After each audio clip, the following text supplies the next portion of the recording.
주 예수님 사랑합니다.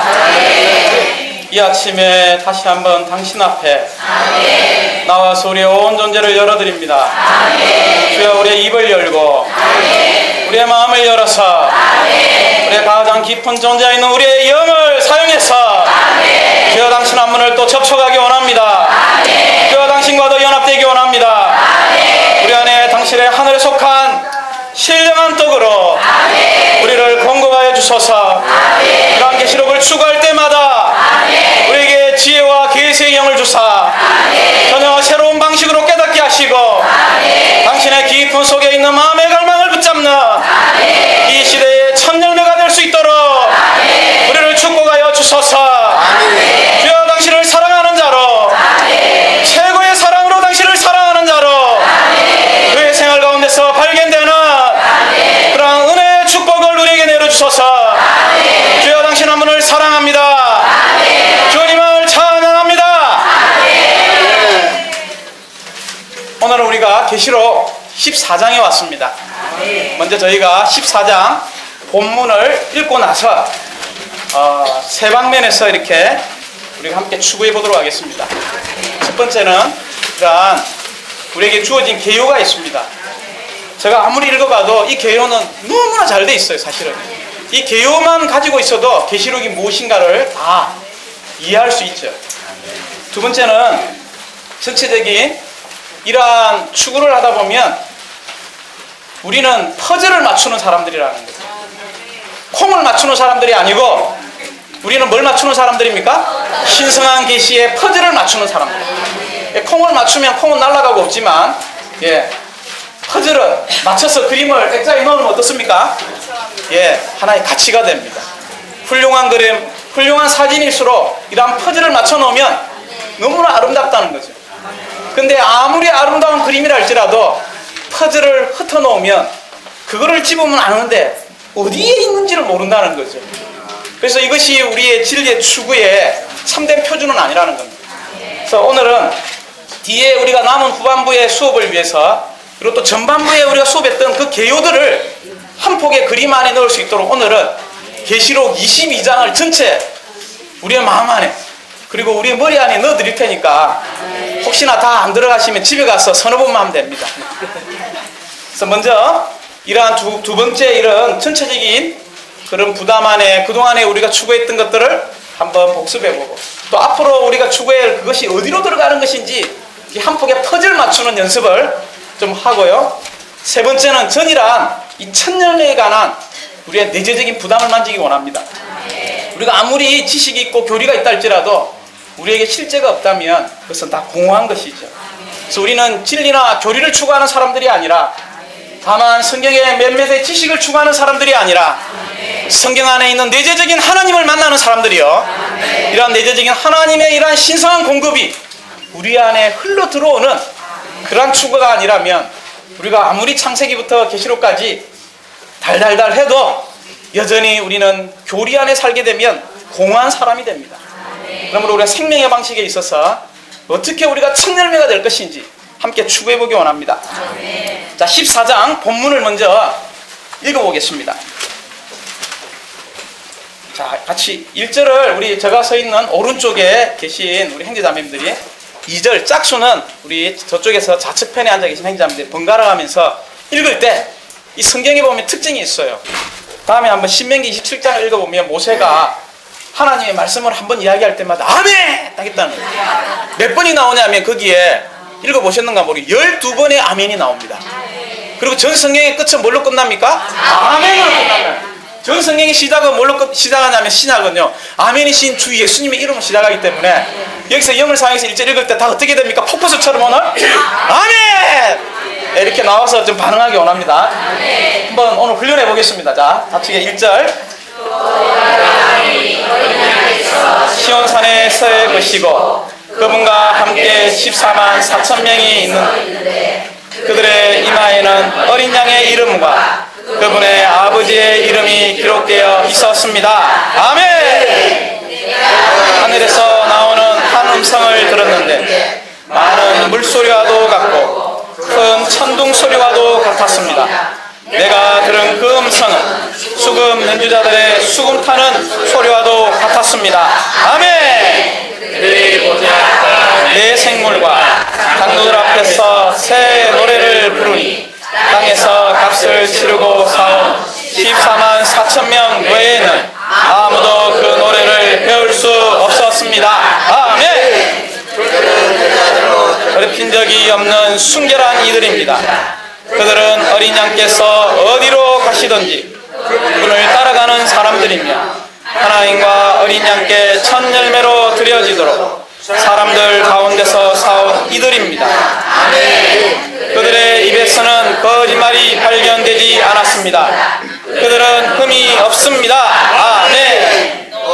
내가 보니 다른 천사가 하늘 한가운데로 날아가는데 땅에 거하는 사람들 곧 각 민족과 지파와 언어와 백성에게 전할 영원한 복음을 가지고 아멘.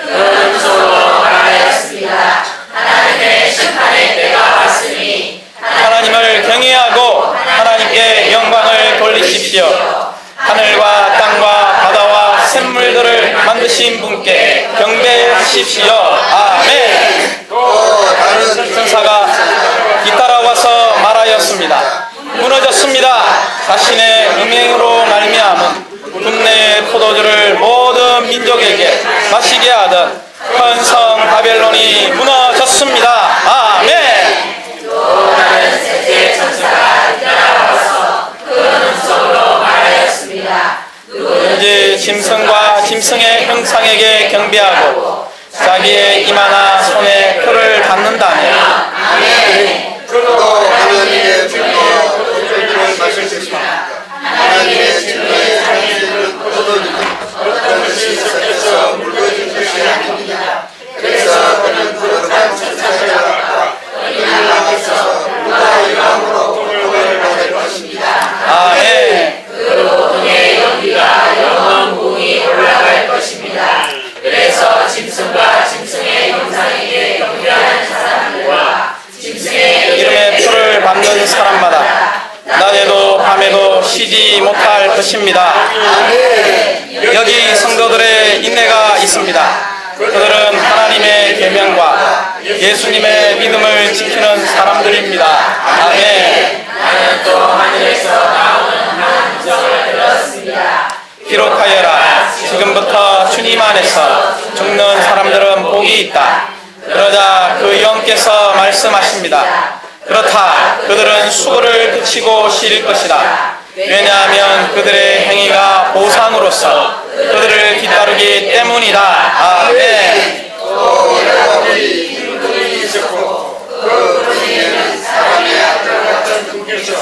머리에 금 면류관을 쓰시고 손에 예리한 낫을 가지시고 앉아 계셨습니다. 아멘. 또 다른 천사가 성전에서 나와서 구름 위에 앉으신 분께 큰 음성으로 부르짖었습니다.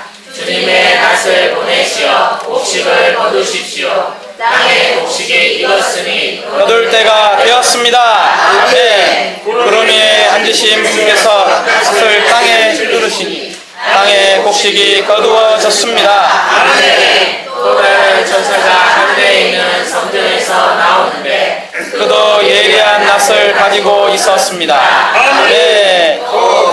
다스리는 권위를 가진 또 다른 천사가 제단에서 나와서 예리한 낫을 가진 천사에게 큰 음성으로 외쳐 말하였습니다. 포도가 다 익었으니 예리한 낫을 휘둘러 땅에 포도송이를 거두십시오. 아멘. 다 같이 읽겠습니다. 천사가 낫을 땅에 휘둘러 땅에 포도를 거두어서 하나님의 분노의 큰 포도즙 틀에 던져 넣어졌습니다. 포도즙 틀이 성 밖에서 밟히니 포도즙 틀에서 피가 흘러나와 말 복귀까지 닿았고 1600 스타디온이 터져 나갔습니다. 아멘. 오늘 14장은 주되게 제목에 있는 것처럼 세 가지 수확물을 다루게 됩니다. 먼저 개요를 한번 볼까요? 제목을 함께 선포하기 원합니다. 세 가지 수확물, 첫 열매, 대한나 금 대한난 끝에 포도들 악한 일을 행한 사람들을 모으. 14장은 사실 엄밀히 보면 굉장히 간단한 장입니다. 그래서 제가 어떻게 하면 이 14장을 잘 이해할 수 있을까, 이렇게 뭐라 해야 되겠습니까? 어떻게 하면 한 폭의 그림이 우리의 마음 안에 자리 잡을까 해서 뒤쪽에 제가 그림을 딱 그려놨습니다. 나중에 이 그림을 제가 설명해 드릴 테니까 집에 가셔가지고 색칠하는 것은 우리 자매님들이나 형님들이 좀 예쁘게 한번 칠해보세요. 그리고 앞에도 마찬가지고요. 색칠을 자기가 가장 좋아하는 방식으로 칠해놓으면 굉장히 가치 있는 자료가 됩니다. 그래서 이걸 들고 수십 번 이야기해보면 계시록이 이해가 될 뿐만이 아니라 우리의 최종 목적지가 어딘가를 알게 됩니다. 저도 이것을 최소한 내가 볼 때 한 30-40번은 1장부터 22장을 이야기해 본 것 같아요. 계속 이렇게 이야기해 볼 때 누림이 너무나 가득해요. 그래서 지금은 개요를 먼저 본 다음에 여기 있는 도표 2장을 보도록 하겠습니다. 로마자 1번 제목을 읽어볼까요? 세 가지 수확물. 네, 세 가지 수확물은 먼저 A번 읽어보죠. 처음 익은 열매. 자, 세 가지 수확물 중에 첫 번째는 첫 열매 혹은 동일한 용어입니다. 처음 익은 열매가 첫 번째 수확물이에요. 두 번째 수확물은 10번에 나옵니다. 대다수의 이 땅에 남아있는 믿는 이들의 수확이죠. D번을 읽어볼까요? 큰 포도주 틀. A번과 C번, 다시 말하면 처음 익은 열매와 이 대다수의 수확물은 아주 적극적인 방면에 있어서의 수확입니다. 그러나 이 D번의 큰 포도주 틀, 즉 악한 일을 행한 사람들을 이 아마겟돈에 모아서 완전히 요엘서 3장 11절에 나오는 말씀처럼 주의 용사들과 주님 함께 내려가서 그곳에 온 땅에 있는 이 무력을 가진 이런 적그리스도의 혀 안에 있는 모든 사람들을 완전히 끝나는 이 승리의 전쟁의 이야기죠.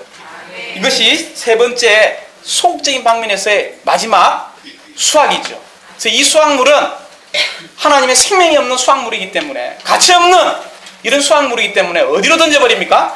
불못으로 던져버립니다. 그래서 일단 우리가 세 가지 수확물 중에서 첫 번째 처음 열매 혹은 처음 익은 열매들의 특징이 있다는 거죠. 몇 가지 특징이 있죠? 11가지의 특징이 있습니다. 먼저 이 수확물을 이야기할 때마다 이 농부가 가장 기쁠 때가 언제냐면요, 가을에 추수할 때입니다. 어떻게 하냐고요? 제가 농부의 아들 아닙니까? 그래서 이 농부의 아들로서 아버지와 어머님이 그 추수할 때 하기 전에 뭘 하냐면 그 안에 자릅니다. 잘라가지고 불에 구워가지고 그때 비벼줄 때 그거 그 열매를 먹을 때 그 어릴 때의 그 맛이 지금도 가끔씩 생각나요. 모르겠습니다. 농촌에서 안 살아보니까. 정말 이 농부들은요 1년 이 수확 때문에 너무너무 기뻐한다는 거죠. 환호하고 기뻐하고 그 열매로 인하여 그동안의 수고, 그동안의 땀 흘린 것, 그동안의 고생한 것, 모든 것이 뭘로 시원케 되냐면 열매로 시원케 된다는 거죠. 그렇지 않습니까? 온 우주 가운데 영적인 농부이신 아버지 하나님이 계심을 감사합니다. 우리 아버지 하나님도 이 농장에서 생명이 성숙하고 자라고 있고 정말 생명으로 풍성한 이러한 한 무리의 그들의 자녀들이 익어가는 것을 지금 보고 계실 뿐만이 아니라 어느 날 수확할 때 정말 기뻐하고 만족하게 될 겁니다. 우리가 그러한 첫 열매들이 되기 원합니다. 물론 뒤에 있는 대다수의 이런 수확물, 이 곡식이 되는 것도 귀한 거지만 가장 귀한 것은 뭡니까? 첫 열매로 익어지는 것이라는 거죠. 그러면 첫 익은 열매의 특징은 11가지인데 한번 1번 한번 읽어보죠. 살아있는 성도들 중에 하나님과 거기 아주 중요한 살아있는 이 첫 열매의 첫 번째 특징은 죽어있거나 미지근하거나 냉랭한 사람들이 아니라 바로 영 안에서 신선하고 새롭고 이러한 부활의 영역 안에 있는 살아있는 믿는 것을 우리에게 보여주고 있습니다. 이러한 부활 안에서 산 신선한 최고도로 주님을 사랑하는 사람들이 바로 첫 번째의 특징이라는 거죠. 두 번째 읽어볼까요? 14만 4천 명. 여기에 14만 4천 하나의 문자적인 숫자이지만 이 안에는 또 하나의 영적인 의미가 있다는 것을 보아야 합니다. 다만 숫자로 이야기한다면 너무 적은 수예요. 그러나 이 숫자는 하나의 문자적인 숫자지만 또 하나의 영적인 의미가 있다는 거죠. 그 영적인 의미는 이렇게 계산해 보죠. 12 곱하기 12는 뭡니까? 144예요. 144에 1000이죠. 1000은 10 곱하기 12예요. 이 계시록을 추구하려면 숫자에 밝아야 합니다. 첫 번째 두 숫자에 밝아야 돼요. 7의 숫자에 밝아야 하고요. 두 번째 우리가 영혼 안으로 들어가려면 12라는 숫자에 밝아야 합니다. 근데 마지막 하나 더 밝아야 되는 게 뭐냐면 아무리 밝아도 충만하지 않으면 이해하지 못하거든요. 그래서 10이라는 숫자를 이해해야 합니다. 10이라는 숫자가 뭐냐면 충만이라는 숫자죠. 그래서 우리가 이런 숫자 개념은 그냥 이제 요즘에는 기본 상식으로 나와야 합니다. 자, 1은 뭡니까? 유일한 하나님입니다. 2는요, 간증이죠. 그래서 주 예수님은 제자들을 보낼 때 어떻게 했습니까? 둘씩 보냈습니다. 그리고 계시록에 뭐가 나옵니까? 두 증인이 나오죠. 3은 뭡니까? 3일 하나님. 또한 3은 뭡니까? 3일째 부활했기 때문에 부활 안에 계시는 바로 하나님을 이야기하죠. 4는 뭡니까? 피조물이에요. 5는요, 책임입니다. 왜요? 5는 4 더하기 1이죠. 그러므로 사랑하는 자매님들, 이런 1이라는 숫자는 너무나 중요해요. 1은 누구냐면 우리의 유일한 분기시요, 유일한 생명이시며 유일한 하나님이신 우리에게 생명을 줄 수 있는 하나님이라는 거예요. 그래서 이 세상 사람들은 뭐만을 추구하냐면 우리 칠판으로 따지면 재밌습니다. 이게 나올란가 모르겠어요. 전에도 안 했는데 우리 세상 사람들이 동그라미 좋아합니다. 동그라미. 맞죠? 그냥 점 하나 찍고 그 다음에 뒤로서부터 나가야 되는데 동그라미 또요. 찍습니다. 늘어나면 좋죠? 할렐루야! 자, 얼마인가 모르겠습니다. 여기까지 한번 해보죠. 1, 10, 100, 1000만, 10만, 100만, 1000만, 10억, 100억, 1000억. 뭐 이렇게 넘어가면 좋아요. 이렇게 숫자가 이렇게 찍혔는데 여러분 아십니까? 이 숫자에 1이라는 숫자가 없으면 이 숫자를 아무리 많이 모아도 다 공허한 것이 이 세상이라는 것을 이해해야 합니다. 이 1이 누굽니까? 우리의 유일한 분기시여, 우리의 유일한 생명이시며 우리의 모든 것이 되시는 이 하나님이 없으면 이 모든 것은 다 헛된 거예요. 그러나 이렇게 많이 모아도 이 유일한 하나님을 위하여 사랑하는 지체들을 위했으면 이 가치는 영혼까지 가는 가치라는 거예요. 그래서 여기에 5 더하기 1은 책임이죠. 6은 뭡니까? 6일 때 사람이 창조됐기 때문에 엄밀히 정확하게 이야기하면 창조되고 타락되고 구속된 사람을 우리는 6의 숫자의 상징의 수입니다. 7은 뭡니까? 3 더하기 4죠. 그래서 이 시간 안에서의 완전함, 온전함을 이야기하죠. 3은 3일 하나님, 뒤에 4가 뭡니까? 피조물이. 이 땅에서 우리는 끊임없이 하나님과 어떻게 하고 있습니까? 연결되고 시간 안에서 지금 주님을 누리고 있습니다. 8은 주님이 8째 날 봤기 때문에 부활의 어떤 수를 상징하죠. 9는 뭡니까? 4 더하기 5. 이제 나와야죠. 4 더하기 5. 아, 피조물의 5 책임이 되졌으니까 예, 더 강한 책임을 이야기하고 있습니다. 그리고 10은 뭐라 했습니까? 10이라는 것은 여기 보십시오. 이게 충만이라는 수입니다. 야, 아무리 0이 많아도 10이 안 차면 그건 아무것도 아니에요. 그렇지 않습니까? 그러므로 이 10이라는 것은 충만입니다. 무엇이 충만합니다.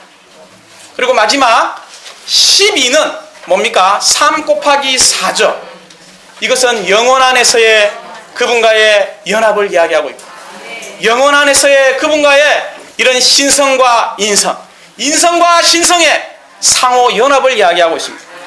그러므로 여기에 14만이라는 숫자는 12 곱하기 뭡니까? 이것을 더 나누면 3 곱하기 4, 3 곱하기 4 뭐든지 2번 강조한다는 것은 성경에 아주 중요하다는 뜻입니다. 왜냐하면 주 예수님께서 중요할 때는 뭐라고 이야기했습니까? 내가 진실로 해당해요. 2번 이야기했다는 것은 성경이 아주 중요해요. 그래서 우리가 3 곱하기 4, 3 곱하기 4 우리는 지금 어떤 사람들이냐면 이 영혼을 향해서 신성이 인성 안으로, 인성이 신성 안으로 이런 영혼을 향하여 달려가고 있는 연합된 삶을 살고 있다는 거죠. 거기에 뭐가 가득합니까? 곱하기 10이죠. 충만입니다. 또 곱하기 10입니다. 충만입니다. 마지막 곱하기 10은 뭡니까? 충만의 충만, 완전한 충만에 이르는 그것이 어떤 성이냐면 새 예루살렘. 그러므로 새 예루살렘에 가면 더 이상 7이라는 숫자가 없고 어떤 숫자가 가득합니까? 12가 가득한 성이여 11을 위하여 살고 있는 사람들입니다. 그러므로 여기에 이러한 14만 4천은 어떻습니까? 바로 하나의 상징적인 의미를 가지고 있는데, 이렇게 신성과 인성과 신성이 아주 2배로 3배로 강화된 방식으로 연합된 사람에 의해서 하나님의 경륜을 성취하는 이 땅의 믿는 이들을 이야기하고 있습니다. 3번, 4번, 5번을 읽어보죠. 땅으로부터 구속함을 얻어 사람들 가운데서 구속을 받아. 5번, 시온산에서 어린 양과 함께 서 있음. 3번에서는 이 땅으로부터의 구속을 이야기하죠. 4번은요, 사람들 가운데서의 구속을 언급하고 있습니다. 마지막 5번은 거기에 동그라미를 쳐놓았어요. 시온산이죠. 시온산이 나옵니다. 이 3번, 4번, 5번은 하나와 같은 내용입니다. 이제 우리가 이 땅으로부터 구속받았다는 것은 더 이상 이 첫 열매는 땅에 있지 아니하고 심지어 사람들 가운데 있지 아니하며 어디에 있습니까? 바로 시온산 위에 있다는 거예요. 근데 이 시온산을 많은 이런 잘못 해석하는 단체는 경기도 어디 있다고 이야기하는 거예요. 속지 마십시오. 아니 뒤에 뻔히 나오는데도 왜 이렇게 속나? 뒤에 하늘이 바로 나옵니다. 이 시온은 결코 이 땅에 있는 것도 아니고 이러한 사람들 가운데 있는 시온산이 아니라 이 첫 열매가 휴거되는 장소는 어디입니까? 바로 시온산인 하늘을 이야기하고 있습니다. 그러므로 우리는 더 이상 사람들 가운데 땅에 있지 아니하고 하늘에 속한 바로 이러한 시온산에 있는 이 사람들이 첫 열매의 특징이라는 거죠. 6번을 읽어보겠습니다. 그들의 이마에 어린 양의 이름과 그 아버지의 이름을 갖고 있음. 여기에 이마에 어떤 이름이 있습니까? 어린 양의. 또 어떤 이름이 있죠? 아버지의 이름이 있죠. 이 의미는 어떤 의미입니까? 바로 우리가 어린 양과 아버지와 완전히 하나 된 것을 이야기하고 있습니다. 그래서 오늘부터 이마에 혹시나 이 메시지를 읽고 어린 양의 이름 적지 마시고 또 아버지의 이름 적을 거 없습니다. 우리가 매일 어린 양이시여 우리의 유일한 아버지 하나님과 하나 되면 하나 될수록 그분의 이름이 우리의 이마에 적히고 있는 겁니다. 결국 그분 안에 우리는 완전히 들어가게 될 것입니다. 심지어 그분께 속했다는 의미죠. 이게 이제 제가 가장 부담이 있는 7번을 한번 읽어보기 원합니다. 새 노래를 부르. 여기에 새라는 단어의 동그라미 좀 새. 한자로는 신자고요. 영어로는 new입니다. new. 그렇죠? 자, 이 새로움, 좀 새로움에 대한 정의가 우리가 분명해야 될 것 같아요. 자, 새로움의 정의는 성경에서 말하는 새로움은 우리가 하나님으로부터 멀리 떨어지면 떨어질수록 우리는 늙은 사람이 됩니다. 그리고 낡아진 사람이 되고 옛 사람이 됩니다. 그러나 우리가 하나님은 이쪽에 계십니다. 하나님께로 우리가 가까이 가면 갈수록 새로워지고요. 두 번째, 이 하나님이 우리 안에 들어와서 조성되면 조성될수록 새로워진다. 그러므로 하나님과 멀리 떨어져 있는 사람이 오늘 아주 좋은 BMW 새 차를 몰고 다닌다 할지라도 그 새 차에 탄 사람은 어떤 사람입니까? 예, 늙고 낡은 사람입니다. 그러나 20년이 된 마티즈의 이런 구형차에 타고 다닌다 할지라도 하나님을 향하여 매일 가까이 그리고 하나님이 우리 안에 매일 분배되는 삶을 산다면 그 사람은 새 사람입니다. 이런 사람만이 어떤 노래를 부를 수 있냐면 새 노래를 부를 수 있다. 어떻게 하나님과 멀리 떨어진 사람이 하나님께 분배받지 못하는 사람이 새 노래를 부를 수 있겠습니까? 그러므로 새 노래를 부른다는 것은 주님을 향하여 주님과의 개인적이고 애정어리고 친밀어리고 이러한 방식에서 얻은 특별한 체험이 있는 사람만이 이 노래를 부를 수 있습니다. 그렇지 않습니까? 구약의 예표를 따르면 우리가 첫 번째 지성소 들어가려면 번제단을 거쳐야 됩니다. 그래서 어떤 지체 저를 포함해서 자주 번제단에서 주여 주여 용서하여 주십시오. 당신의 보혈로 씻어주십시오.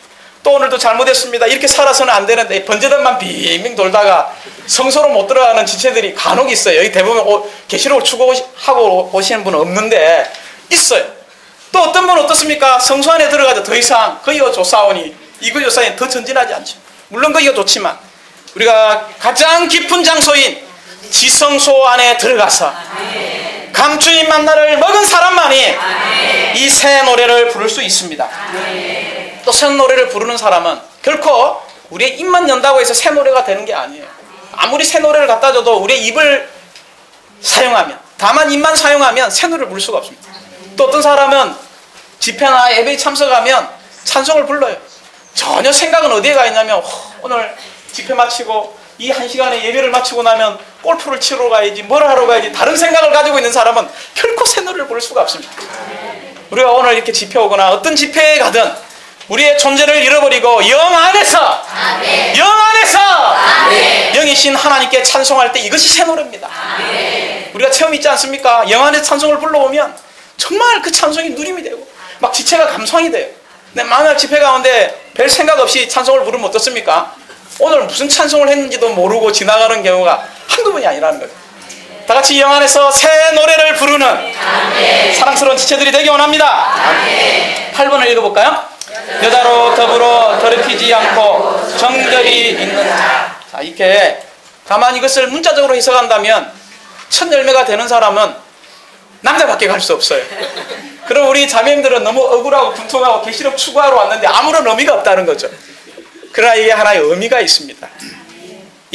물론 동남녀를 이야기하지만 어떻습니까? 여기서의 의미는 바로 우리 모두 믿는 이들은 정말 순결한 삶을 살 필요가 있다는 거죠. 우리에게 순결한 처녀와 같은 이런 순결한 삶을 살 필요가 있습니다. 우리의 자녀들에게 이러한 순결을 가르쳐주기 원합니다. 그렇지 않습니까? 오늘은 이러한 세상을 볼 때에 모든 뉴스나 어떤 소식들을 보시기 바랍니다. 다 성적인 이야기입니다. 그리고 요즘에 이러한 성적이 너무나 개방되어 있기 때문에 많은 혼전에 많은 이러한 관계들을 갖게 되는 거죠. 그러나 우리가 주님 앞에서 우리는 이러한 것에서 돌이켜야 합니다. 저는 청소년 때 어떤 사랑하는 목양을 해주시는 분을 인하여 늘 그분은 그렇게 이야기했어요. 박 형제, 다음에 연애할 때 조심해야 된다. 어떻게 조심해야 됩니까? 처음에 팔짱 끼다가 두 번째는 뭐 하다가 이렇게 하다가 결혼 전에 이런 사고를 치면 안 된다. 주님을 섬기는 사람이 되려면 순결해야 된다. 그래서 군대에 가서도 제일 유혹이 많죠. 고참들이 와가지고 예인이 있나 없나 없다 해가지고 제일 많이 맞은 사람이 접니다. 또 휴가를 가면 또 이상한 데를 자주 가네. 안 간다 해가지고 왕따 당한 사람이 접니다. 그리고 직장 생활하면서 여전히 마찬가지. 마지막 결혼할까지 우리에게는 가장 이런 육신 안에서도 순결을 지켜야 될 뿐만이 아니라 우리는 주님을 향해서도 순결을 지키는 사람들이 되어야 합니다. 어떤 세상에 이러한 것으로 더럽혀질 필요가 없습니다. 왜 이렇게 우리가 연속극을 보면 더럽혀집니까? 왜 이렇게 좀 좋지 못한 영화를 보면 그 생각은 오래 가요. 말씀은 오래 안 가지만. 그리고 내일 또 기다려지지 않습니까? 근데 말씀에 이런 사모함에 이런 기다림은 약하다는 거죠. 왜 그렇습니까? 아주 깊은 속에서 이야기하자면 보이지 않는 그 세상 끝에 더럽혀지고 오염되어 있는 그러한 순결한 삶을 잃어가고 있기 때문입니다. 여기의 부담은 우리가 다 영적으로 순결한 사람들이 되기 원합니다. 마음이 순수한 사람은 복이 있나니 그들이 하나님을 볼 것임이라고 이야기하고 있습니다. 우리가 하나님을 보기 원합니까? 순수한 사람만이 하나님을 볼 수 있고 이러한 정죄를 지킬 수 있는 사람이 됩니다. 9번 읽어볼까요? 그들의 입에서는 여기에 거짓말을 찾아볼 수 없다는 거죠. 거짓말은 무엇입니까? 바로 사탄의 표현이요, 사탄의 표시입니다. 그럼 이것은 어떤 의미를 가지고 있습니까? 우리가 거짓말 안 할 수도 있죠. 그러나 우리는 더 이상 사탄에게 속한 사람들이 아니라는 것입니다. 우리에게는 참된 언어가 있는데 오직 그리스도에게 속한 영이요 생명인 말씀을 말하는 사람들이 될 때에 우리 입을 통하여 이런 거짓의 표현인 사탄의 표현이 없습니다. 10번을 한번 읽어보죠. 흠이 없어. 자, 흠이 없다는 것은 우리가 티나 주름이 없고 아주 그분의 거룩함 안에서 우리가 온전케 된 사람을 이야기하고 있습니다. 매일매일 우리의 겉사람은 부패해가죠. 그러나 우리의 속사람은 매일매일 어떻습니까? 날로 새로워지고 있습니다. 할렐루야! 우리가 매일 새로워지는 이러한 생명을 살기 원합니다. 마지막 11번 읽어볼까요? 어린 양이 어디로 가든지 따라가. 우리가 따르는 공과를 배우기 원합니다. 우리 안에서 인도하시고 우리 안에서 지금까지 은혜로 인도하여 주신 그분을 우리는 신뢰하기 원합니다. 물론 저는 청소년 때 아주 이런 환경을 통해서 주님을 믿게 되었죠. 주님을 믿은 이후로 자주 주님께 고백합니다. 주님, 지금까지 저를 이 생명을 살게 하신 주님께 너무 감사하다는 감사가 너무나 많이 나와요. 그렇지 않습니까? 뒤를 돌아다 보면 주님께서 이때까지 저를 인도해 준 모든 것은 다 어린 양의 인도예요. 그분의 은혜의 인도이며 그분의 은혜의 안배였음을 알게 됩니다. 그러므로 우리가 어떤 환경을 만날 때에 이런 어린 양의 인도에 의해서 그런 환경들을 통과하고 그런 환경 가운데 주님을 얻는 지체들이 저와 우리에게 있는 형제자매들이 되기 원합니다. 이제 비번이죠. 비번은 이 첫 번째 열매가 어디로 휴거되면 하늘로 휴거되죠. 시온으로. 휴거되고 나서 좀 이따 도표를 설명할 겁니다. 두 번째, 이 대다수의 수확물이 공중으로 휴거됩니다. 제가 손을 하나는 높게 올렸고 하나는 낮게 날렸으니까 하늘하고 공중하고 차이가 있습니다. 이렇게 하면 진리적으로 맞지 않아요. 그래서 도표 그릴 때도 생각을 많이 하고 그랬습니다. 그래서 도표가 나중에 똑같지만 원래 작가에 그리면 이래요. 그래서 이 중간 사이에 네 가지의 일이 일어납니다. 다시 정리하면요, 첫 번째 열매가 휴거되어 가서 하늘에 있는 시온에 가고, 그 다음에 대다수의 우리의 믿는 이들이 수확되어서 공중으로 가기 전에 이 중심에 네 가지 일이 벌어지는데, 그게 뭐냐면 1, 2, 3, 4입니다. 읽어볼까요? 영원한 복음. 2. 종교적인 바벨론의 멸망. 3. 짐승과 그 형상을 경배함과 그 표시에 대한 경고. 4. 대한난에서의 순교. 자, 저를 보십시오. 이해하려고 하지 말고 이거 뭐 어려운 거 아닙니다. 첫 번째 뭡니까? 영원한 복음이 전파되는 거예요. 두 번째는요, 종교적인 바벨론이 천주교가 멸망합니다. 종교적인 바벨론은 이때 멸망하죠. 물질적인 바벨론은요, 대한난 끝에 물질적인 바벨론은 끝나요. 그래서 이거는 지금 대한난 어디냐면 시작할 때 적그리스도가 어떻게 합니까? 이스라엘과 평화 협정을 맺죠. 맺고 나서 중간쯤 3년 반이 되었을 때에 그 언약을 파괴할 때 첫 번째 없애는 게 뭐냐면 이 종교적인 바벨론을 완전히 끝나버립니다. 그 세 번째 뭡니까? 그리고 나서 거기에 자기 형상이나 우상을 세우고 경배를 하라고 이야기하지 않겠습니까?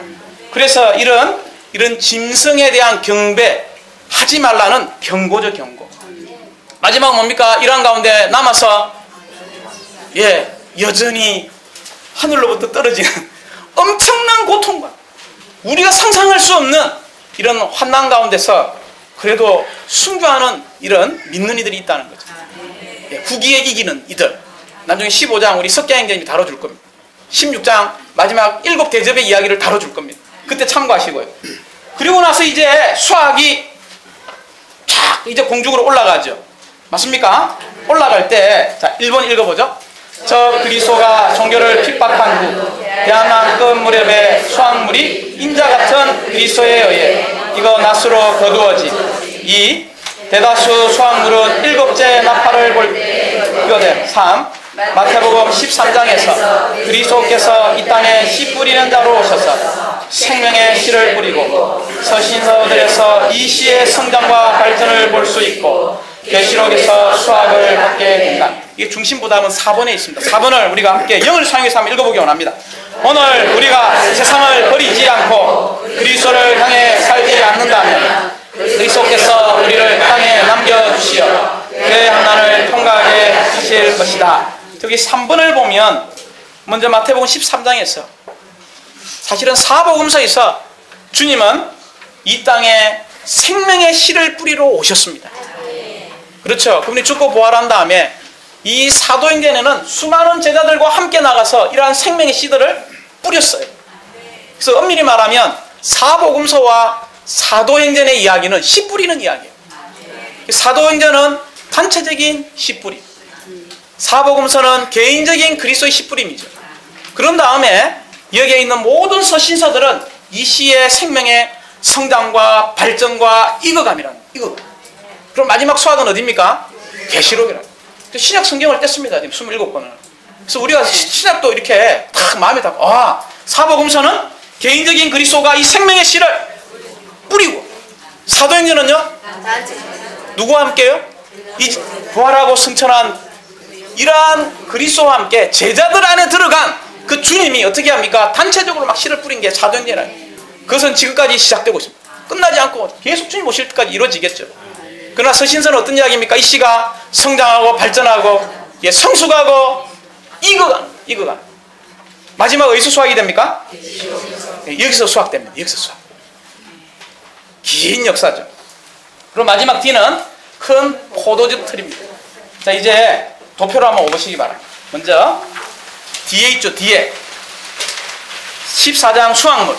요거는 복습입니다. 자, 복습이기 때문에 간단하게 보죠. 하나님은 그분의 목적에 따라 바로 사람을 창조했죠. 하나님이 사람을 창조한 목적은 바로 그분 자신을 생명으로 사람 안에 넣기 위한 것이고, 심지어 생명 공급으로 끊임없이 분배해서 그분 자신이 우리의 모든 것이 되는 겁니다. 그렇지 않습니까? 그분 자신이 우리 안에 첫 번째 영 안에 들어올 때 생명이었고, 끊임없이 이 생명 안에서 우리 혼안으로 번질 때 필요한 것은 생명 공급입니다. 그래서 그분은 우리의 생명의 빛으로, 생명의 호흡으로, 생명의 양식으로, 생명의 생수로, 그리고 그분의 참된 영원한 안식처로 우리에게 공급하시죠. 결국 그분이 우리의 모든 것이 된다는 것은 우리는 제가 되고 그분만이 이따이신 분이 되는 겁니다. 나는 아니요 그리스도. 이것이 모든 것이 되는 것이, 이것이 하나님의 갈망, 그분의 깊은 속에 있는 영원 안의 계획이었고 기쁨이었죠. 이 목적에 따라 하나님의 형상과 모양대로 창조된 이 사람을 볼 때에 이 사람은 항시 두 부류로 나눠집니다. 한 부류는 뭡니까? 믿지 않는 이들로 나눠져요. 이것은 마지막까지 이루어집니다. 그러나 또 한 부류는요, 바로 하나님의 백성이 되는 무리가 있죠. 근데 특별히 하나님의 백성이 되는 무리는 우리가 신구약을 볼 때 두 부류로 나눕니다. 하나는 아담 족속 안에서 구원받고 하나님의 백성이 되는 자녀가 있고요, 또한 아담 족속에서 믿지 않는 부류가 나오겠죠. 또 한 부류는 뭡니까? 아브라함의 자손입니다. 그러므로 이 아브라함의 자손은 두 부류로 나눠져요. 거기에 성경 구절을 좀 고치죠. 창세기 22장 17절로 창세기 15장 16절을 지우세요. 22장 17절. 그리고 창세기 3장이 아니고요, 요탄에 13장 16절을 먼저 적어놓고 하죠. 적으셨습니까? 이 구절을 보면 하나님께서 아브라함을 축복했는데 너희 자손이 하늘의 묵별과 같이 많아지겠다고 이야기했죠. 또한 바다의 뭐와 같이요? 모래와 같이 많아지겠다고 이야기했습니다. 이 모래는 바로 창세기 13장 16절에 나오는 티끌과 똑같은 거죠. 바로 이 땅에 속한 선택받은 이스라엘 백성을 상징합니다. 그러나 이 별들은 바로 하늘에 속한 자손이죠. 오늘날 신약 안에 있는 은혜 시대 안에 있는 믿는이라고 이야기할 수 있습니다. 결국 이 아담 족속과 아브라함 족속, 이 두 부류는 어디서 만나게 되냐면 특별히 첫 열매, 사내아이, 이란 이견이들은 천년왕국에서 네모칸을 보십시오. 아담 자손과 아브라함 자손의 이견이들이 이때 만나게 됩니다. 할렐루야! 네. 결국은 패배한 믿는 이들이 온전케 되어서 어디서 다 함께 만나게 됩니까? 모든 이견이들의 총체인 새 예루살렘에서 다 만나게 되죠. 근데 그 연속상에서 하늘에 속한 자손 밑으로 내려오면 바로 14장의 이야기가 뭐냐면 바로 하늘에 속한 이때 대한난을 통과할 때 혹은 대한난 통과하기 전에 지금 이 믿는 이들을 다루는 것이 14장이고요. 그리고 11장에서는 이미 우리가 선택된 이스라엘, 바로 인치는 방법으로 보존하는 이상을 이미 보았습니다. 14장의 중심적인 부담은 바로 구속받은 성도들의 휴거라는 이야기죠. 이 휴거는 두 부류로 나눕니다. 그래서 첫 열매, 수확물, 그리고 소극적인 수확물이 뭐라고 했습니까? 마지막 포도주 즙틀이죠. 그러므로 그림을 잘 보시기 바랍니다. 이 첫 열매는 언제입니까? 대한난 전입니다. 먼저 시간을 이으세요. 대한난 전. 장소는 어디입니까? 하늘. 자, 저를 보시죠. 자, 첫 열매는 어디입니까? 장소가? 하늘. 시간은요? 대한난 전이요. 자, 수확물은 어디죠? 대한난 끝물이야. 자, 끝물이야. 어디죠? 장소는? 공중이죠. 그럼 마지막 소극적인 수확물인 이 포도즙틀은 어디입니까? 대한난 어디죠? 끝. 어디죠? 땅입니다. 그 장소를 하늘, 공중, 땅. 대한난, 전, 끝물이야, 끝. 이렇게 이으면 14장이 한 폭의 그림이 들어왔어요. 그리고 나서 이 첫 열매와 수확물 사이에 이런 네 가지 중요한 일들이 일어나죠. 맞습니까? 그럼 어디서 일어나냐면 이건 전적으로 이것도 땅에서 다 일어나는 거예요. 근데 중요한 단어가 있습니다. 언제입니까? 대한난 동안이요. 그래서 이제 시간에 네 가지를 이어야 됩니다. 첫 번째는 뭡니까? 대한난 전. 두 번째는요? 대한난 끝물이야. 세 번째는요? 대한난 동안. 마지막은요? 대한난 끝이에요. 이 14장은 이 네 가지 시간을 이으면 어떻게 진행되는가를 알 수 있다는 거예요. 그래서 땅에서 대한난 동안에 일어나는 일들이 뭐냐면 바로 영원한 복음을 전파하는 거. 자, 거기에 영원한 복음을 전파하는데 부담이 천사들이 전파하죠. 두 번째는요, 종교적인 바벨론의 멸망. 세 번째는요, 짐승을 경배함의 경고. 네 번째는요, 대한난의 순교죠. 여기에 보면 우리가 다른 것은 다 나놓더라도 성경을 읽어보면 은혜의 복음이 나오고, 두 번째 왕국의 복음이 나오고, 세 번째 영원한 복음이 나오고. 그래서 많은 믿는 이들이 이 세 복음을 정확하게 구분을 잘 못해요. 대부분 다 어디에 머무냐면 은혜의 복음에 머뭅니다. 나 구원받았네, 너 구원받았네, 우리 모두 구원받아 어디 가는 겁니까? 네, 가는 은혜의 복음만 생각하나요? 구원받은 것은 시작인 것을 보기 원합니다. 우리가 죄들의 용서함, 그분의 구속, 심지어 뭡니까? 은혜와 영원한 생명에 의해서 거듭나는 것. 다시 말하면 죄인들이 하나님의 생명을 받아서 하나님의 자녀가 되는 것은 바로 은혜의 복음이라는 거죠. 그러나 왕국 복음은 첫 번째 하늘에 속한 다스림이 있습니다. 두 번째는 뭐가 있습니까? 하나님의 건의가 있죠. 세 번째는 뭐가 있습니까? 바로 보상과 징계의 문제가 있다는 것입니다. 네 번째는 뭡니까? 바로 뛰어난 의를 사는 겁니다. 자, 왕국 복음 네 가지. 하늘에 속한 다스림. 두 번째는요, 하나님의 건의. 세 번째는요, 보상과 징계. 네 번째는요, 뛰어난 의죠. 이 영원한 복음은 뭡니까? 바로 천사들이 전해요. 은혜의 복음과 왕국 복음은, 심지어 왕국 복음은 은혜의 복음을 포함하고 있죠. 이 복음은 사람들에 의해서 전파되지만 이 영원한 복음은 공중에서 날아다니는 천사들에 의해서 전파되는 복음이라는 거죠. 여기에 특별한 두 가지 특징이 있는데, 받으면 양이 되고 영원한 복음을 받지 않으면 뭐가 됩니까? 염소가 되어서 염소는 바로 불못에 떨어집니다. 결국 이 양들은 어디로 갑니까? 천연왕국에 민족들이 되고, 한 번 더 정화의 과정을 거쳐서 거기에 또 염소들은 불못으로 가고, 거기서 정화되어서 참된 양들은 새 예루살렘에 뭐가 됩니까? 여전히 민족들이 되는 이러한 단계를 가지고 있죠. 그러므로 이 은혜의 복음과 왕국 복음이 우리의 복음이죠. 그래서 은혜의 복음은 우리가 거듭나는 거죠. 그래서 너희는 가서 어떻게 해야 됩니까? 이 복음을 전해야 됩니다. 그러나 이 왕국 복음의 특징은 어디에 있냐면 바로 제자를 삼는 데 있습니다. 그냥 믿는 이와 제자하고는 많은 차이가 있어요. 우리는 다 어떤 사람들입니까? 이 왕국 복음 안에 살고 있는 주님의 재생산들이 되고 있는 제자임을 찬양합니다. 이제 이 앞에 도표로 오시면 간단하게 하고 마쳐야 될 것 같습니다. 이제 중요한 14장과 어떤 부분은 다 이야기했기 때문에, 자, 우리가 계시록 1장에서는 잊지 말아야 되는 게 있습니다. 안 보고 이제부터 쭉 1장에서는 그리스도의 계시와 누구의 증거입니까? 예수님의 증거. 2장에서는요, 1장에 그것을 본 다음에 세 가지 본 것들이 있어요. 뭡니까? 7 금능자인데 그 사이에 거니시는 누구죠? 사람의 아들이신 그분이 오른손에 뭘 붙들고 있죠?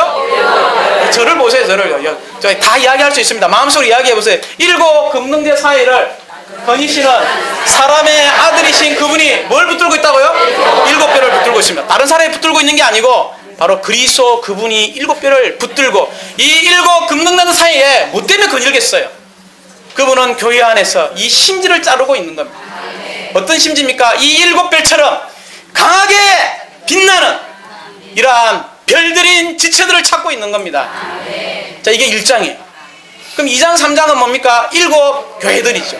7 교회 뭡니까? 에베소, 스무나, 버가모, 두아디라, 사대, 빌라델피아, 라오디게아. 4대죠. 4대부터는 뭡니까? 종교개혁이라고 이야기합니다.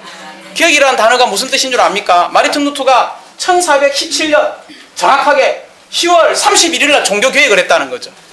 이 개혁이라는 뜻이 단중에 한번 보시기 바랍니다. 기독교 안에 다 이게 회복이라고 이야기합니다. 회복은 뭡니까? 원래대로 돌아가는 거라는. 종교개혁이라는, 개혁이라는 단어는 우리가 쓰고 있는 회복이라는 단어하고 똑같아요. 회복의 의미는 뭡니까? 원래대로 돌아가는. 그렇죠? 이런 4대 교회. 그래서 4대 교회 타락하니까 우리는 어떤 교회가 되어야 됩니까? 빌라델피아 교회가 되어야 되죠. 그리고 나서 이제 4장부터 오시. 4장은 어디입니까? 위치가 저 위에 동그라미 있어요. 집에 가서 꼭 색칠해. 4장은 여기죠. 그분은 이제 승천 가운데에 바로 하나님의 어떤 보좌에 앉아있죠. 그래서 보좌 주위의 광경들입니다. 그리고 나서 이 4장과 5장은 동일합니다. 이 하나님의 보좌 가운데 이 보좌에 있을 뿐만 아니라 그분은 앉아 계시는데 어떤 분으로 앉아 계시죠? 사자, 어린 양이시. 온 우주 가운데 두 가지 문제가 있다. 하나는 뭡니까? 사탄의 문제. 사탄을 처리하기 위해서 그분은 사자이신 그리스도가 되어야 되고, 또 그분이 우리를 정말 사랑하셨죠. 그분의 목적을 위해 창조한 사람이 타락했기 때문에 뭐가 필요합니까? 어린 양이 필요하다. 그러나 그 성경을 읽으면 너무나 재밌어요. 이 요한이 이 두루마리를 펼 수 있는 자격 있는 사람을 찾지 못해서 막 울고 있었다는 거죠. 그럴 때 이야기해 주천다. 봐라, 유다 지파의 사자를 소개할 때 사자가 있나 고개를 돌려 사자가 보였어요, 안 보였어요? 안 보이고 어린 양으로 보인다는 거예요. 이 사자는 누구에게 나타나냐면 사탄에게 나타납니다. 우리에게는 늘 어린 양이신 그리스도가 나타남을 찬양합니다. 6장은 뭡니까? 6장은 내려서 6장은 여섯이네요. 여섯이 뭡니까? 흰말, 붉은 말, 검은 말, 뭐죠? 녹색, 녹황색 말이죠. 이 네 가지는 동시에 진행됩니다. 뭘 위해 전적으로 존재합니까? 바로 이 흰말을 위해서 이 세 가지는 조력해주고 있는 거죠. 그리고 다섯 봉이는 뭡니까? 제단 안에서 이 순교한 성도들이 기도합니다. 뭘 기도합니까? 원한을 갚아달라고 기도하죠. 그래서 이 원한을 갚아달라고 주여 복수하여 줘, 이게 아니고요. 주여 빨리 당신은 이 시대를 끝내시고 하나님의 경륜의 수레바퀴를 성취하기 위하여 당신의 용사들이 어서 이 땅에 내려오게 하소서. 아멘. 이게 첫 번째 12장의 기도죠. 14장의 기도, 오늘날 빨리 첫 열매들이 빨리 성숙하고 성장하고 성숙해 익어가는 열매들이 되게 하옵소서. 아멘. 이 기도를 드릴 때에 6장에 잠시 하나님은 땅과 하늘을 어떻게 하십니까? 흔드시죠. 이것이 6장 이야기. 그러나 이 7봉인이 시작될 때에 7장에 삽입장이 있습니다. 이 6봉인과 7봉인 사이에 7장에 삽입장이죠. 이 삽입장은 뭡니까? 바로 하나님의 백성을 보존하는 원칙 혹은 이상입니다. 조금 전에 다뤘죠. 11장에 뭡니까? 그 이스라엘 백성들은 인을 치죠. 그리고 나머지는요, 12장, 14장 계시록을 볼 때요, 바로 휴가하는 방식으로 하나님의 백성들, 심지어 대다수의 수확물도 휴가하는 방식으로 하나님의 백성들을 보존합니다. 그리고 나서 이 8장은 뭡니까? 바로 7봉인 중에서 이 내나팔이죠. 내나팔. 그렇죠? 이 내나팔은 사람에 대한 감적적인 재난입니다. 그래서 거기 보면 제가 한자로 적어놨죠. 여기 좋아라고. 땅, 바다, 강, 하늘이에요. 다시 해볼까요? 땅, 바다, 강, 하늘. 바다가 더 크니까 바다가 먼저 나와야 되겠죠. 땅, 바다, 강, 하늘이 몇 분지 몇요? 3분지 1이 없어집니다.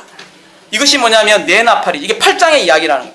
그러면 9장은 5나팔과 6나팔, 이 본격적인 대환란의 이제 시작이죠. 그리고 6봉인부터 시작해서 이 내나팔은 거의 동시에 이루어집니다. 이 5나팔 첫째 화, 6나팔 둘째 화, 7나팔 내용 중에서 7대접이 뭡니까? 셋째 화죠. 5나팔은 저번 주 하강님 이야기했죠. 시간으로 5개월입니다. 여기도 좋아요. 5나팔은 오니까 몇 개월이라고요? 5개월 동안. 이제 6나팔이 이해하기 어려운데 여기 어려운 게 쉽습니다. 13개월, 하루, 1시간이에요. 그래서 더 이해하기 좋기는 1년, 1개월, 1일, 1시간 이렇습니다. 1에 4번만 하면 이어진다는 거죠. 이게 뭡니까? 6나팔의 둘째 합니다. 마지막 저기에 보면 이제 이 7대접이 쏟아지기 전에 10장이죠. 10장의 위치가 어딥니까? 그 밑에 보면 삽입장이라는 힘센 천사이신 그리스도가 이 땅을 소유하기 위해서 오른발로는 어디요? 바다. 왼발로는요? 땅에. 이것은 이 땅과 모든 것이 하나님의 소유라는 것을 이야기하고 있습니다. 그런 다음에 이 11장은 전적으로 두 증인과 이 7나팔 중에서도 7대접의 이야기입니다. 그리고 이 7대접의 이 11장에 아주 상세한 이야기가 어디 나오냐고 위에 올라가 보시면 16장이 나와요. 16장 오늘 석기학제가 다루게 될 겁니다. 이 7대접의 11장에 개괄적으로 이야기한 이 내용이 상세하게 다루는 것이 16장이라는 거죠. 그리고 12장의 위치가 어디냐면 이제 12장은 5봉인과 6봉인 사이에 어떻게 됩니까? 12장에 사내 아이들이 휴거되었죠. 오늘 우리가 다룬 제가 눕혀놨죠. 첫 열매 휴거도 여전히 마찬가지입니다. 이 휴거가 하늘로 휴거되게 되죠. 근데 14장은 좀 복잡해요. 또 어디에 있냐면 두 번째 휴거 공중에 보면 14장 눕혀놨죠. 대다수의 수확물의 휴거가 이때 공중으로 들림받게 됩니다. 조금 전에 14장을 다룰 때에 이 전체적인 도표 안에서는 이 첫 열매의 휴거와 두 번째 공중의 휴거 사이에 있는 네 가지의 일을 다뤘죠. 동안이었습니다. 그러고 나서 이제 15장을 보시기 바랍니다. 13장 저 밑으로 내려오시죠. 13장 찾았습니까? 자, 13장은 첫째와부터 시작해서 이 셋째와 사이에 두 짐승이죠. 저번 주에 다뤘죠. 바로 적그리스도와 거짓 신앙자죠. 15장은요 바로 후기에 이기는 이들이 좀 이따 다루게 될 겁니다. 그래서 이 부분이구나 이해하고 15장을 들으면 빨리 이해가 된다는 거죠. 이제 16장은 이야기했죠. 그 다음에 17장을 보시기 바랍니다. 17장에 그 네모칸에 적어놨어요. 대환난이 시작될 때에 이 5나팔이죠. 거기 화살표를 올리면 됩니다. 이때에 적그리스도가 이 7년 평화 언약을 깨게 될 때에 종교적인 바벨론을 먼저 무너뜨려 버립니다. 그리고 18장은 뭡니까? 저 밑으로 내려오시면 쭉 내려와서 물질적인 바벨론이 멸망하게 되죠. 그런 다음에 19장은 다시 공중으로 올라가야 됩니다. 왜냐하면 우리가 다 들리면 공중에서 뭐가 일어나나요? 그리스도의 심판과 두 가지 혼인잔치가 이루어집니다. 그 혼인잔치가 이루어진 다음에 어디로 내려오죠? 이 땅으로 내려오게 되죠. 그 이야기가 동시에 어디에 있냐 밑에 보면 땅이죠. 14장에 이 땅은 이 부분에 속하죠. 그래서 큰 포도즙틀인 이 아마겟돈 전쟁을 통해서 새 무리를 완전히 불못에 던지죠. 적그리스도 거짓 신원자 악인들을 심판하게 됩니다. 그리고 나서 뭐가 이어지죠? 바로 천년왕국이 오게 되는데 이 천년왕국이 왜 있습니까? 목적은 세 가지 때문에 그렇다. 믿는 이들이 보상받기 위한 것이고 또 패배한 믿는 이들이 온전케 될 수 있는 기회가 필요하기 때문에 이러한 천년왕국이 필요한 겁니다. 두 번째는요, 이 땅에서 이스라엘 백성들이 온전케 될 필요가 있다는 거죠. 왜냐하면 그들은 한 번도 온전케 될 기회가 없었어요. 그래서 이 천년왕국을 통해서 이 이스라엘 백성들을 제사장으로 사용하여 온전케 한다는 거죠. 마지막은요, 민족들인 양들을 얻기 위해서 천년왕국이 필요합니다. 그래서 그 그림 도표를 보시기 바랍니다. 마지막 하늘에 속한 이기는 이들이 어디로 들어갑니까? 새 예루살렘. 두 번째 제사장인 이스라엘 백성들이 어디로 들어갑니까? 새 예루살렘. 마지막 패배한 믿는 이 아담 족속부터 시작해서 패배한 온전케 패배했다니까 뭐 승리 뭡니까? 전쟁에 가서 뭐 운동에서 패배했다는 이야기가 아니고요. 따라합시다. 생명 안에서 성숙하지 않고 익지 않아서 천년을 사용해서 속성으로 익히고 있는 시간 안에서 온전케 된 믿는 이들이라는 거죠. 그 믿는 이들이 어디로 들어갑니까? 새 예루살렘의 네모칸으로 돌아가게 되죠. 그리고 마지막 이 민족들은 다시 한번 정화의 과정을 거쳐서 새 예루살렘에서 민족들이 됩니다. 사랑합니다. 이 도표를 보시면서 여기에 있는 개요를 하나하나 넣어보시면 이제 이 개요가 얼마나 귀한 것을 알게 됩니다. 집에 가셔가지고 1장부터 버리지 마시고 오늘 받으면 버리고 2장 버리면 버리고 그래서 마지막 가면 26장 한 장만 집에 달랑달랑 남아 이게 뭐지 하고 버리지 마시고 이렇게 좀 받을 때마다 찍어가지고 좀 적으시고 이렇게 보관을 하셔야죠. 그래서 다음에 계시록 이야기가 나오면 그동안에 했던 거 한번 보시고 부족한 게 있으면 부족한 게 어플에 들어가시면 이게 다 이제 다 해놨다는 거죠. 그래서 그때 다시 한번 복습하고 이렇게 해서 우리는 계시록을 실제로 알 뿐만이 아니라 계시록 가운데 첫 열매가 되는 지체들이 될 필요가 있습니다. 주님을 찬양합니다.